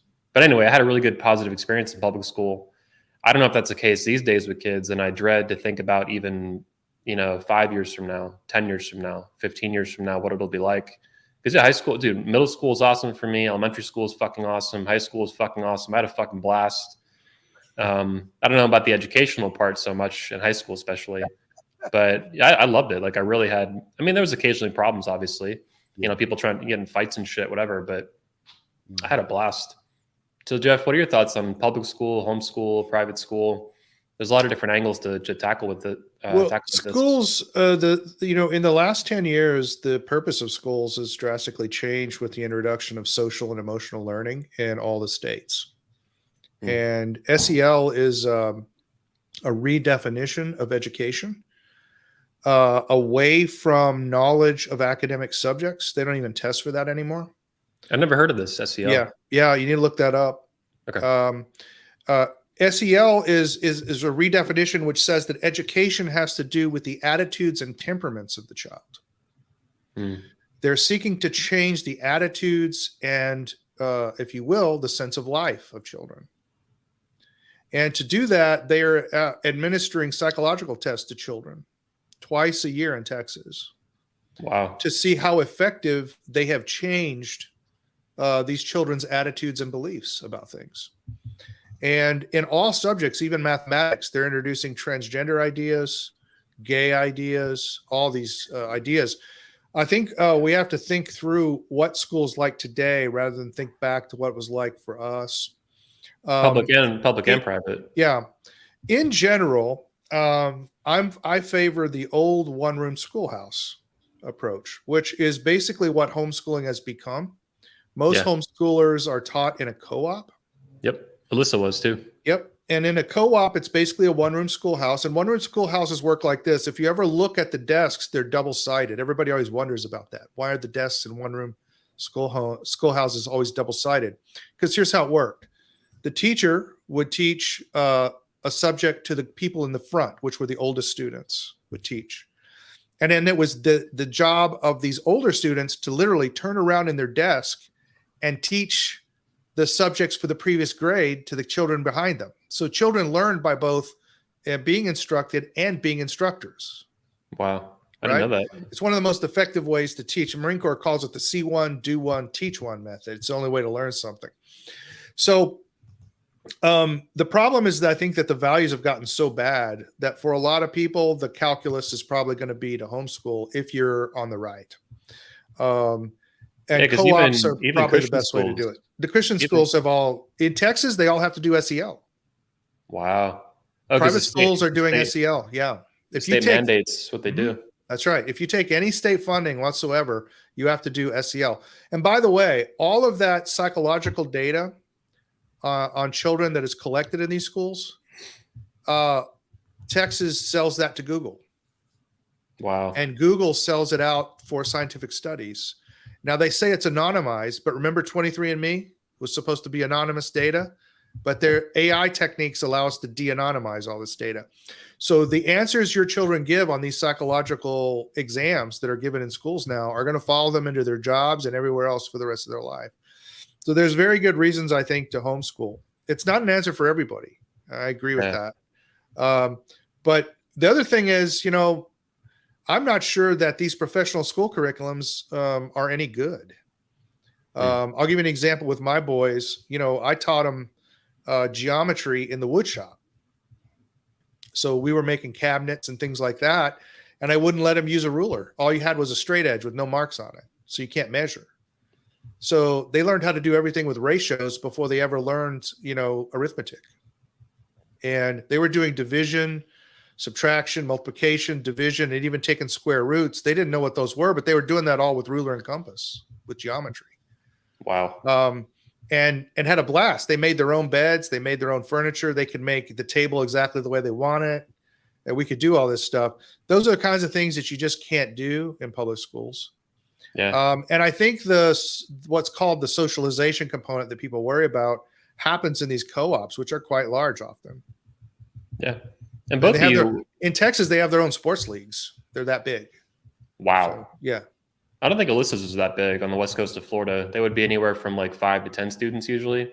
I think the biggest ever was like 20, she said, if I'm remembering that right. There's also a lot of anti-male ideology in schools. I always tell this story. I saw this in Coppell, Texas, because the public library in Coppell is right next to a 5th grade school. So watch this girl. I was sitting there reading a book. Watch this girl on the playground. Walk up to this boy. She didn't say anything to him. She kicked him square in the nuts and dropped him. And then I watched the teacher come over and they expelled this boy. I watched the parents come and take him away. He was punished because he got kicked in the nuts. Wow. Right. And so what boys are systematically taught in public schools is that in any institutional conflict with a female, they lose. Yep. They lose. And I think that's where you get a lot of this passiveness of young men towards women, willing to take all this shit from women. And so I think it comes from the fact that in schools, they're systematically punished in huge and draconian ways in any conflict with females. I had to go in when my little brother was still in high school. I was, I was out of college at that point, but I'm a lot older than him. I had to go into his school, talk to the principal and the vice principal, and threaten to sue them to stop fucking harassing him and threatening to kick him out of school for just frivolous bullshit that didn't mean anything. He called a girl a slut, for example. Well, she had called him, an asshole and all this shit. Yeah, and they're like, well, he called her slut. I'm like, I don't care. Like, you're going to leave him alone. I'm going to file a fucking law. I didn't say fucking. I'm going to file a lawsuit. I'm not playing. They backed off. Like to my, I was really happy with it. I didn't know what the hell I was doing. Right. I was like, you know what? I bet if I go fuck with these people and play it straight, they're going to back the fuck off. This was in 2000. This was like 2011, maybe. That's awesome. Yeah. I mean, that's what you see in public schools a lot, is that a lot of female bad behavior that we witness on TikTok started in schools because girls could do whatever they want and boys are punished if they ever complain about it. Both of you, by the way, did you both go to public school throughout your life when you were young? I went to public school. I went to a very rough high school. Very rough. Nice. Steve? My high school they've actually closed the high school down because it was situated in a very unfortunate spot. It was right on the border of the 3rd and the 5th wards in Houston, Texas. So I was probably the only white person that lived in the 5th ward. As far as I could tell, I was the only white person in 3 square miles. But that meant that the Latino gangs and the black gangs would fight in the school because it's right on the border. So they split it up into 2 schools to get rid of the gang fights. So I grew up in a pretty rough high school. Wow. Yeah, I live in Richmond, Texas, so out of side of Sugarland. So I know, I heard, but I was in Maryland. So yeah, but I went to school though. Yes. Yeah. So you know the 5th ward. You know the 5th. Yeah, I know. I drive through there sometimes to scare my kids sometimes. Yes. So I lived right at the corner of Aldine Westfield and Jensen Drive, if you know where that is. Yeah, I know that. Yes. Wow. Fucking Texas, man. Yeah. There was a little bit of this when I was in high school, but not even at my high school. My high school didn't have there's zero tolerance for this shit. We had a very masculine, but when I got in there, and my principal was very masculine, and then the new one that came in was still very masculine. These days, who knows? But when I was there for the 4 years, there was no tolerance for this kind of shit. But my dad told me when he was in high school, just up the road at a different one, there were like race riots at my high school where the blacks and whites would get into huge fights, hundreds at a time. The whole school would have to get closed down. The cops would come and be a huge fucking mess. There was nothing like this when I was there. But we had a lot of that. Everyone carried weapons in my high school because you had to be armed. Wow. A lot of knives. So I went into the shop class and made a leather sap. If you don't know what that is, that's just a leather tube filled with heavy sand. And I used to tuck it down in the front of my pants. And when the teachers would look for weapons, they don't grab your balls. And I know they were suspicious. They were like, is that kid's dick really that big? Wow. Because I'd put that sap down there, but I carried that sap with me all the time. It saved my life on a number of occasions. Wow. Oh yeah, it's when I got into knife fighting and blade fighting was there. Yeah. Yeah, there were not a lot of knives when I went to high school. This is definitely a different era. I mean, I've seen movies, obviously, where people bring guns in their trucks to school and shit, but all that's gone too, which I think is bad. Yeah, I think, 100%. rifles and trucks are fine. Yeah, there's nothing wrong with keeping them in the parking lot or whatever. But we had weapons in school, man. We had metal detectors way before it was cool. Wow. That's why I used the sap, because it didn't set off the metal detectors.